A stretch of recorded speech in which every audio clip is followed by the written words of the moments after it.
भगवान वासुदेव श्री कृष्ण की जय।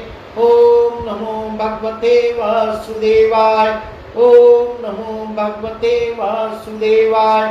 श्री कृष्ण गोविंद हरे मुरारी, हे नाथ नारायण वासुदेव। श्री कृष्ण गोविंद हरे मुरारी, हे नाथ नारायण वासुदेव। राधे कृष्ण राधे कृष्ण राधे कृष्ण राधे कृष्ण। द्वारकानाथ की जय, केशव की जय, माधव की जय, राधा रानी की जय। श्री सुखदेव जी राजा परीक्षित को भागवत कथा सुना रहे हैं, वही प्रसंग हम आपको सुना रहे हैं।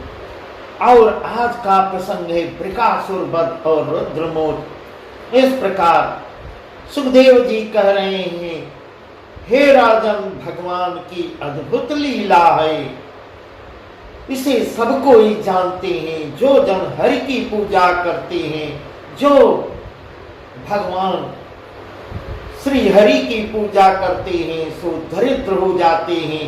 और महादेव जी को जो पूजा करते हैं, वो धनवान होते हैं। इस प्रकार सुखदेव जी अपने मुखारबिंद से वर्णन कर रहे हैं। देखो हरि की कैसी गति है, ये लक्ष्मीपति हैं और वे गौरीपति हैं। इस प्रकार बहुत ही सुंदर प्रसंग है, बहुत ही सुंदर वर्णन सुखदेव जी कर रहे हैं। कह रहे हैं, ये लक्ष्मीपति और वे गौरीपति, ये धरे बनमाल और वे मुंडमाल। इस प्रकार एक चक्रपाण और वे शूलपाण, ये धरणीधर हैं, वे गंगाधर हैं। ये मुरली बजावे, वे सींग बजावे। ये वैकुंठवासी हैं, वो कैलाशवासी हैं। इस प्रकार के प्रतिपाले वे ये पालन करते हैं, वह संहार करते हैं। ये चर्चे चंदन, वे लगावे विभूति। इस प्रकार बहुत ही सुंदर वर्णन कर रहे हैं। और ये पीतांबर ओढ़ते हैं, वे बाघांबर ओढ़ते हैं। वे ये वेद पढ़ते हैं, वे आगम पढ़ते हैं। इनका वाहन गरुण है, उनका वाहन नंदी है। ये रहे ग्वाल बालों में, ये ग्वाल बालों में विचरण करते हैं। वे भूत प्रेत पिशाचों में वितरण करने वाले हैं। इस प्रकार ऐसी ऐसी दोनों की कथा का वर्णन कर रहे हैं, दोनों के विषय में बता रहे हैं।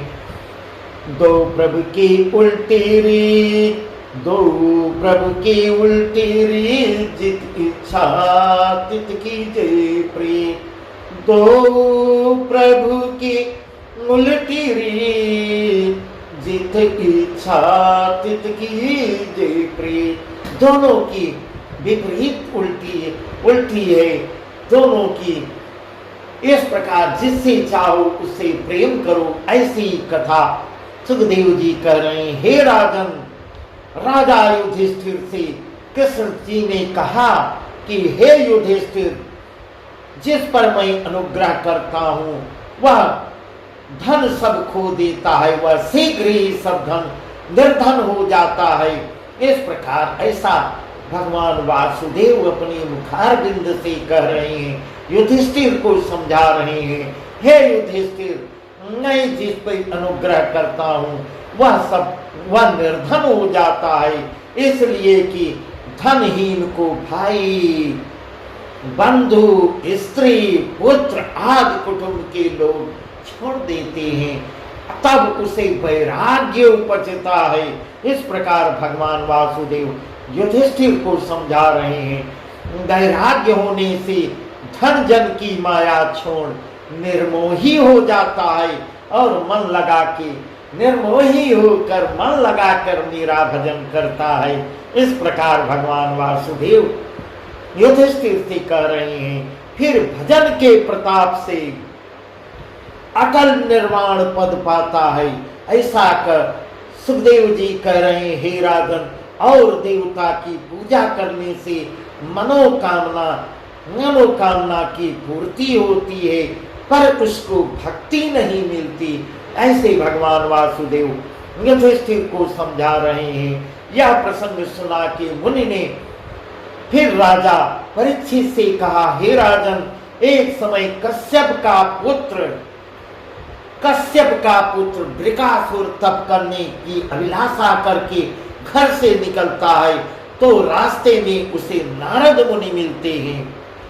नारद जी को देखते ही वह दंडवत प्रणाम करता है, हाथ जोड़कर दोनों हाथ सन्मुख और खड़े हो जाता है, उनके सम्मुख खड़े होकर कहता है और आरती दीन कर दोनों हाथ जोड़कर दीनहीन वचन बोलता है, महाराज ब्रह्मा विष्णु महादेव, इन तीनों देवताओं में शीघ्र वरदान किससे प्राप्त होता है, सो कृपा करके मुझको बताइए ऋषिवर। उस प्रकार नारद से हाथ जोड़ के विनय करके पूछता है, तो मैं उन्हीं की तपस्या करूं। तब नारद जी वृकासुर से क्या कहते हैं, हे वृकासुर, इन तीनों देवताओं में महादेव बड़े वरदायक हैं। महादेव बहुत ही शीघ्र प्रसन्न हो जाते हैं और जो मन वांछित फल देने वाले हैं, जो भी मांग लोगे सब दे देते हैं। इनको न रिझते विलंब न खींचते विलंब, क्षणे रुष्टा क्षणे तुष्टा। इस प्रकार नारद जी उसको समझा रहे हैं, इनको क्रोध करने में भी देर नहीं लगती, प्रसन्न होने में भी देर नहीं लगती। देखो शिव जी ने थोड़े से तप करने पर से प्रसन्न होकर सहस्रार्जुन को हाथ दिए और अल्प ही अपराध में महाक्रोध कर उसका नाश भी कर दिया। ऐसे वचन नारद मुनि ऐसे वचन कह के तो आगे बढ़ गए और वृकासुर अपने स्थान पे आता है और महादेव के तपस्या में लीन हो जाता है, तप यज्ञ करने लगता है। 7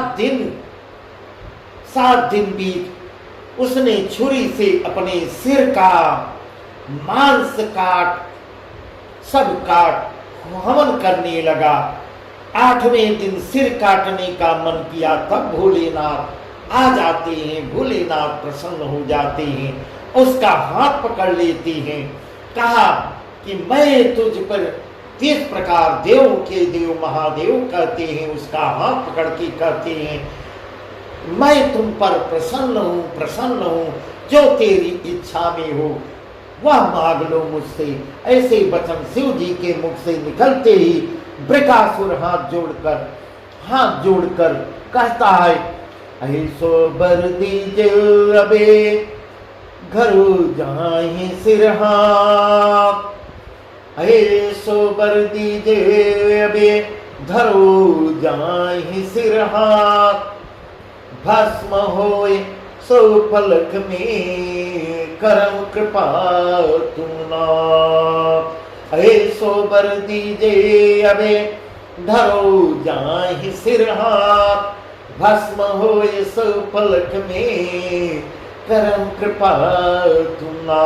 इस प्रकार महादेव से ऐसे वर उल्टा सीधा वर मांगता है, हे प्रभु आप प्रसन्न हैं तो ऐसे वरदान हमको दीजिए, मैं जिसके सिर पर हाथ रख दूं वह भस्म पलक देख छपते ही भस्म हो जाए। हे नाथ कृपा कीजिए। इतनी बात के सुनते ही महादेव जी ने उसे मोह मांगा वरदान एवं मास्तु कर देते हैं और मोह मांगा उसको वरदान दे देते हैं। पर पाके वह शिव जी के सिर पर हाथ रखने लगा, हाथ धरने चला है। इस प्रकार बहुत ही सुंदर प्रसंग है, बहुत ही सुंदर प्रसंग सुखदेव जी राजा परीक्षित को सुना रहे हैं। कह रहे हैं, हे राजन, वह भगवान शिव पर ही प्रयोग करने लगा। उस समय भय खा के महादेव की आसन छोड़कर भागते हैं। उनके पीछे असुर भी दौड़ा जाता है। महादेव जी आगे आगे दौड़ रहे हैं और असुर उनका पीछा करके दौड़ रहा है। इस प्रकार राजन वहां सदा शिव जहां जहां फिरते हैं वहां वह उनके पीछे लगा रहता है। इसका निदान यह निकला, शिव जी व्याकुल हो महादेव जी वैकुंठ में जाते हैं, हरि के शरण में जाते हैं, उनको वहां दुखित देख भक्त हितकारी वैकुंठनाथ मुरारी करुण करके विप्र वेश धर कर ब्राह्मण का वेश धारण करते हैं। बृकासुर के सन्मुख जाके कहते हैं, हे असुर राज, तुम उनके पीछे क्यों शरण कर रहे हो, यह समझा कर कहो। उसके मन को बहकाते हैं और उसको रोकते हैं, कहते हैं उनके पीछे क्यों पड़े हो, ऐसा तुम मुझको तो बताओ। ऐसा ऐसा वचन उसके सन्मुख जाके बोलते हैं, ऐसा समझा के कहो। बात के सुनते ही बृकासुर ने सब भेद कर सुनाया। फिर भगवान कहते हैं, हे असुरराज, तुम सयाने हो, तुम बुद्धिमान लगते हो, कर भी धोखा खाया। यह बड़े अचरज की बात है। इन नंगे भुजंगे भावले भान धतूरा खाने वाले योगी की बात कौन सत्य माने।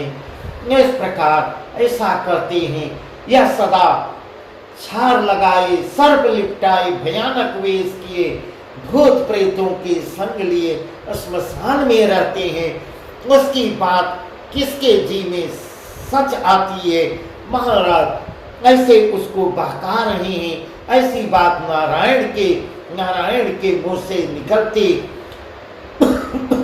असुर राय, जो तुम मेरा कहा झूठ मानो तो अपने सिर पर हाथ रखकर देख लो। इस प्रकार उसको बहकाती हैं।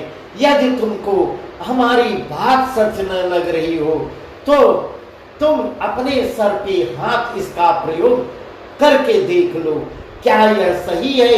ये वरदान जो देती हैं वह सच होता है, इनको क्या वो है। इस प्रकार की ऐसी बातें करके उसके मस्त दिमाग को बहकाते हैं।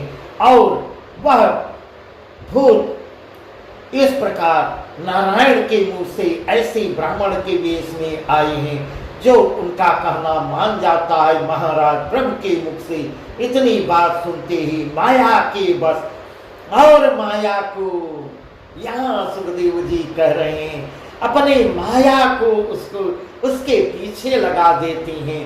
माया बहुत ठगनी है, माया उनकी ठग लेती है और माया जो है उसके मन को मोहित कर देती है, भ्रमित कर देती है। माया के प्रभाव से जो बृकासुर अपने हाथ पे अज्ञान हो जाता है, माया की बस हो जाता है, बृकासुर अपने ही सिर पे हाथ रखता है, त्यों ही जलकर भस्म होकर ढेर हो जाता है। असुर के मरते ही सुरपुर में आनंद के बाजे बजने लगते हैं और देवता जय जयकार कर फूल बरसाने लगते हैं। उस समय हरि ने उस समय देवों के देव महादेव ने हर की स्तुति करके विदा होते हैं, बृकासुर को मोक्ष देते हैं। सुखदेव जी कह रहे हैं, हे राजन, इस प्रसंग को जो सुनेगा